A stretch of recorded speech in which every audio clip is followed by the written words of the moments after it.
नमस्कार साथियों, मैं हूं विकास। स्वागत है आप सभी का अपने चैनल पर। साथियों, इस वक्त देश की राजनीति में एक बार फिर से हलचल मची है, क्योंकि उधर आरएलडी जो है, यानी कि राष्ट्रीय लोकदल, एक भाजपा में जाने की तैयारी कर रही है, तो वहीं आचार्य प्रमोद कृष्णम को पार्टी से, यानी कि कांग्रेस से निकाला जा चुका है। तो इस लिहाज से देश की जो राजनीतिक सरगर्मी है वो लगातार गर्म होती दिखाई दे रही है। उधर बिहार में भी जो है वो आज फ्लोर टेस्ट होना है। और अगर हम बात करें पंजाब की, तो पंजाब की राजनीति में भी इस वक्त हलचल चल रही। वहाँ से आप भी कोई इंडिया गठबंधन को बड़ा संदेश दे सकती है। तो साथियों, आपको बताएं कि इस वक्त जो है देश की राजनीति पूरे की पूरे चुनावी मसले को लेकर गर्म चल रही है। आचार्य प्रमोद कृष्णम को पार्टी ने 6 साल के निष्कासित कर दिया है। तो उन्होंने अपना एक बयान देते हुए कहा कि राम और राष्ट्र के लिए सब कुछ समर्पित कर सकता हूँ। तो कुल मिलाकर के आचार्य प्रमोद कृष्णम को जो है पार्टी से कांग्रेस ने 6 साल के निष्कासित किया है। आपको बता दें कि दरअसल इसकी जो पटकथा है वो काफ़ी पहले ही लिख दी गई थी। आचार्य प्रमोद कृष्णम ने अपने कल की पीठ के जो उनका एक तरीके से वहाँ का एक कार्यक्रम है, यानी कि शिलान्यास कार्यक्रम, तो वहाँ पर उन्होंने जो है प्रधानमंत्री मोदी और उत्तर प्रदेश के मुख्यमंत्री योगी आदित्यनाथ को आमंत्रित किया था। और वहाँ पर उन्होंने कांग्रेस के किसी भी बड़े नेता को जो है सीधे तौर पर निमंत्रित नहीं नहीं किया था। तो वहाँ पर मतलब जो है एक तरीके से भगवान जो कल की का है, वहाँ पर धाम का विकास होना है। तो इस लिहाज से उन्होंने पीएम प्रधानमंत्री मोदी को आमंत्रित किया गया था। तभी से ऐसी अटकलें लग रही थी कि आचार्य प्रमोद कृष्णम को जो है पर पार्टी यानी कांग्रेस कोई बड़ी कार्रवाई कर सकती है। उधर आचार्य प्रमोद कृष्णम को भी को लेकर भी एक चीज़ कही जा रही थी कि हो सकता है कि वो जो है भाजपा में शामिल हो जाएँ।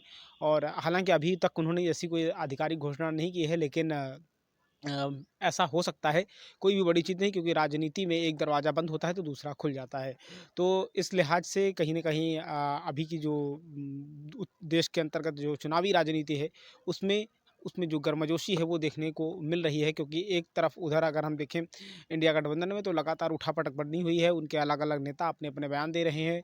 अगर हम इंडिया गठबंधन की कुछ बड़े नेताओं की बात करें, तो नीतीश कुमार पहले ही उसका साथ छोड़ चुके हैं। वो जो है वो भाजपा में, यानी कि भाजपा के साथ गठबंधन कर चुके हैं। आज उसका फ्लोर टेस्ट भी हो रहा है। और विधायक उनके जो अलग पार्टियों के जो विधायक हैं, उनको जो है बाहर से लाया जा रहा है, ताकि किसी भी तरीके से नीतीश कुमार को का जो रथ है, यानी कि उनके मुख्यमंत्री पद की जो दावेदारी है, उसे रोका जा सके। तो फिलहाल राजनीतिक जो माहौल है उसमें गर्मी देखी जा सकती है। और इस राजनीतिक माहौल के बीच लगातार कुछ मतलब जो चुनावी उठापटक है वो जारी है। आरएलडी जो है इस बार ऐसा लगभग तय है कि आरएलडी भी जो है भाजपा के साथ हाथ मिला सकती है।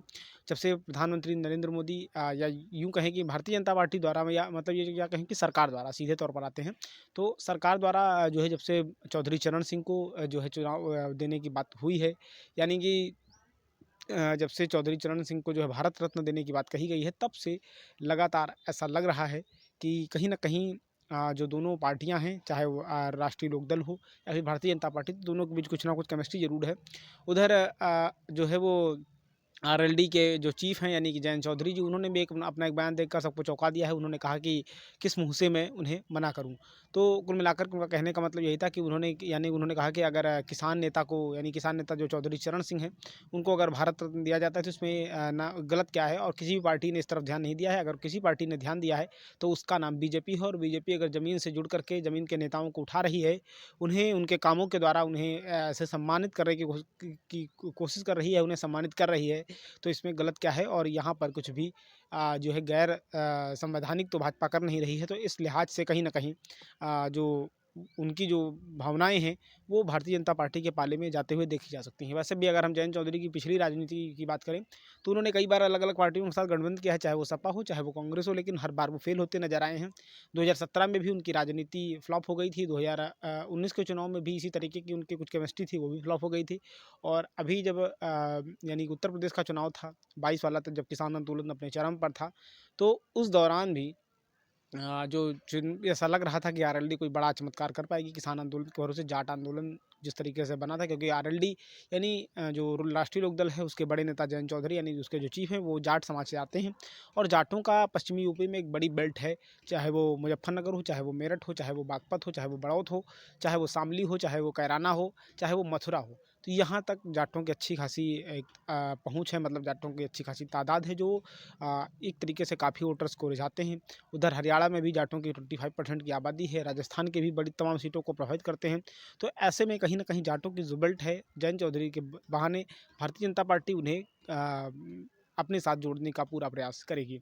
और उधर जो है जयंत चौधरी भी कहीं न कहीं अपना एक उज्ज्वल जो भविष्य है वो सीधे तौर पर भाजपा में जाने से देख रहे हैं, क्योंकि वो बीते चुनावों में देख चुके हैं कि सपा में जाने के बाद में सपा के साथ हाथ मिलाने के साथ उनका क्या हुआ, किस तरीके से जो ये पूरा का पूरा गठबंधन था उसका जो ताना-बाना था वो किस तरीके से उनके हाथ से निकल गया। उधर एक बात और भी कही जा रही है कि सपा ने जिन भी सीटों पर अपने प्रत्याशी उतारे हैं, तो वहाँ पर उसने मतलब वो सीटें जो आरएलडी के साथ उसका गठबंधन का दायरा है उसको कुछ इस तरीके से उसने डिफाइन किया है कि वहाँ पर मतलब उसने कैंडिडेट अपने दे दिया, नाम आरएलडी का दे दिया है। तो कहीं न कहीं आरएलडी के अंदर एक इस चीज़ को लेकर भी काफ़ी खींचतान महसूस हो रही है। उसे ऐसा लग रहा है कि अगर हम इनके साथ चले जाते हैं तो कहीं न कहीं हमारा बड़ा नुकसान हो सकता है, क्योंकि कैंडिडेट तो इन्हीं का रहेगा, भले ही हमारे नाम का टैग रहेगा। तो आदमी किसका है वो? स्वाभाविक रूप से वो सपा का आदमी होगा या फिर कांग्रेस का आदमी होगा जिसके साथ भी उनका गठबंधन होगा।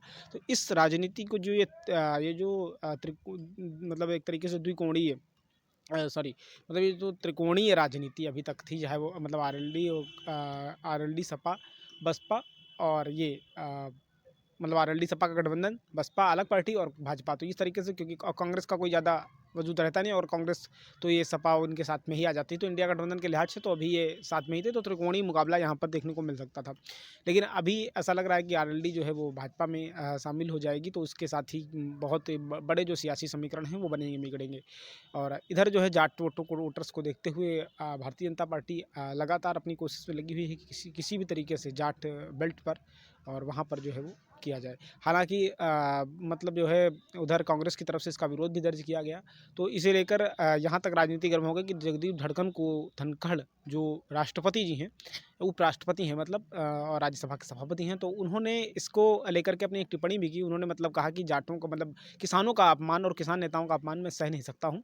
ऐसा उन्होंने बीते दिनों कहा था। तो इस लिहाज से कहीं न कहीं जो जाट एकता है उसको जाटों का जो समाज है उसे कहीं न कहीं एकजुट करने की कोशिश हो रही है, ताकि आने वाले लोकसभा चुनाव में इसका जो इस पूरी की पूरी बेल्ट को बांधे रखा जाए और किसी भी तरीके से उस वोट को जो भारतीय जनता पार्टी है उसके पाले में लाया जा सके।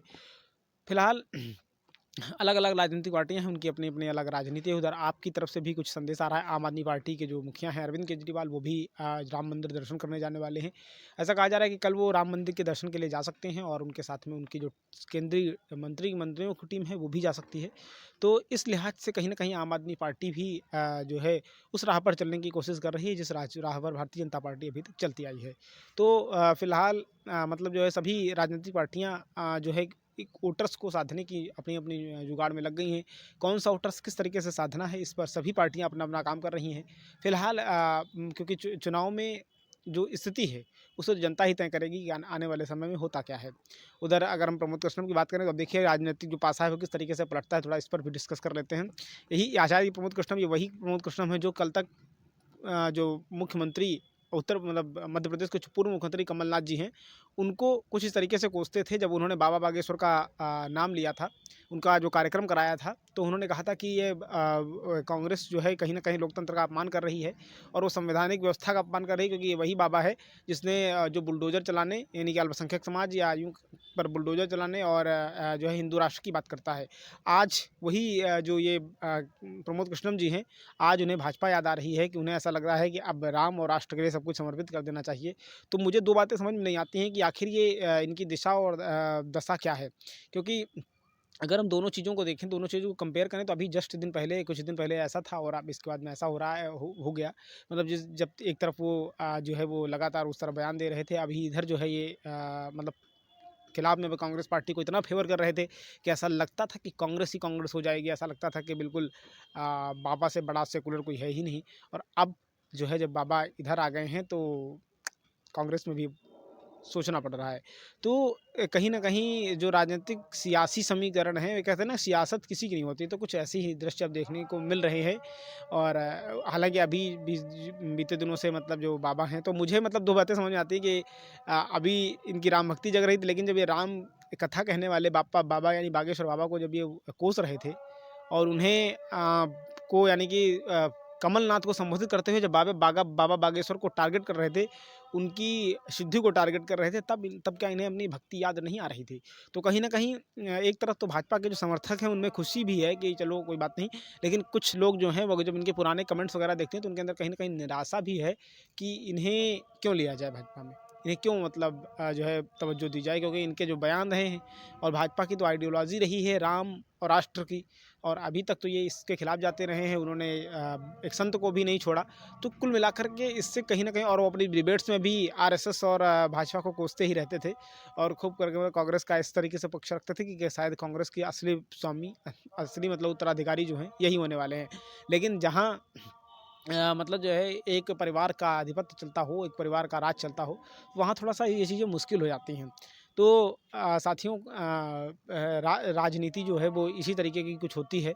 हालाँकि चलो ख़ैर, भाजपा के लिहाज से सही या यूँ कहें कि राम भक्तों के लिहाज से ही सही, कम से कम प्रमोद कृष्णम जी को जो है, आचार्य प्रमोद कृष्णम को कुछ सद्बुद्धि तो आई हुई है कि वो राम की कम से कम बात करने लगे हैं, राष्ट्र की बात करने लगे हैं, और वो उन तमाम जन भावनाओं का सम्मान करने लगे हैं जो इस देश में बहुसंख्यक हैं। और किसी भी तरीके से सही, उन्होंने अपने एक पोस्ट में लिखा भी था कि मैंने राहुल गांधी जी से कम सालों का इंतज़ार किया, लेकिन तब भी मुझे मिलने का मौका नहीं मिला, और मोदी जी ने मेरी 1 हफ्ते में ही बात सुन ली और वो मतलब जो है उनसे मुलाकात भी हो गई। तो कहीं न कहीं दोनों जो चीज़ें हैं वो 2 बातें हो सकती हैं, या तो धर्म की बात भी हो सकती है, और दूसरा कहीं न कहीं किसी का ना अंतरात्मा जग गई, ऐसी चीज़ें भी हो सकती हैं।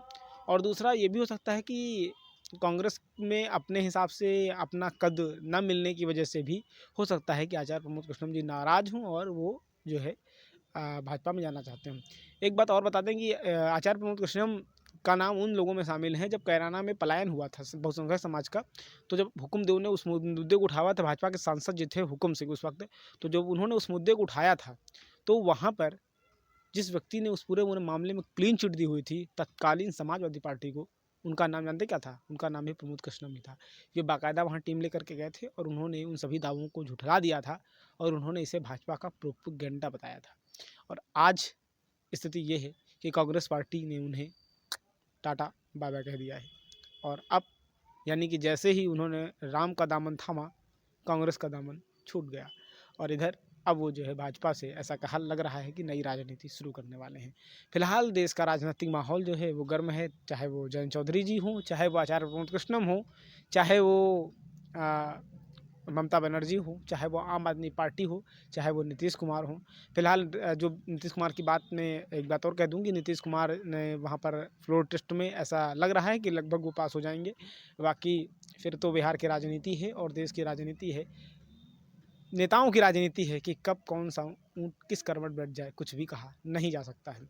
तो फिलहाल मतलब जो है वहाँ पर फ्लोर टेस्ट की प्रक्रिया लगभग पूरी हो गई है, और ऐसा लग रहा है कि नीतीश कुमार वहाँ पर सरकार बना लेंगे, मतलब वो अपने उसमें साबित हो जाए, मतलब कर लेंगे और मुख्यमंत्री वो बने रहेंगे। तो साथियों, आज के लिए रखता हूँ इतना ही, मिलते हैं फिर किसी अगले टॉपिक पर, तब तक के लिए मुझे दीजिए इजाज़त। आप सभी ने इतनी देर तक देखा, इसके लिए सभी का बहुत बहुत धन्यवाद। Thank you very much. जय हिंद, वंदे मातरम, भारत माता की जय।